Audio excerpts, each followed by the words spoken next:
তোমাদের সাথে আমি একটা কথা শেয়ার করেছিলাম যে আমাদের পরিবারের বড়রা কেউ আমাদেরকে মেলাতে বা যে কোনো অনুষ্ঠানে নিয়ে যেতে রীতিমতো ভয় পান। কারণ আমরা যে কী জন্তু তারা খুব ভালো করেই জানেন, সেই জন্যই তারা রীতিমতো ভয় পান। এই যেমন বড় হয়ে যাওয়ার পর থেকে আমাদেরকে আর হাত ধরে মেলায় নিয়ে আসে না, কারণ আমরা যে দোকানে দেখি সেখানেই বসে পড়ি আর বায়না করি যে ওটা আমাদেরকে দিতেই হবে।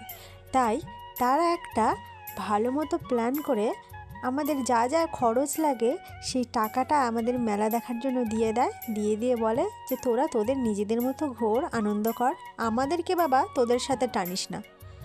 আমরা তাতেই খুশি। সবাই মিলে আমরা আমাদের টাকা পয়সাগুলো নিয়ে মেলাতে চলে এসেছি।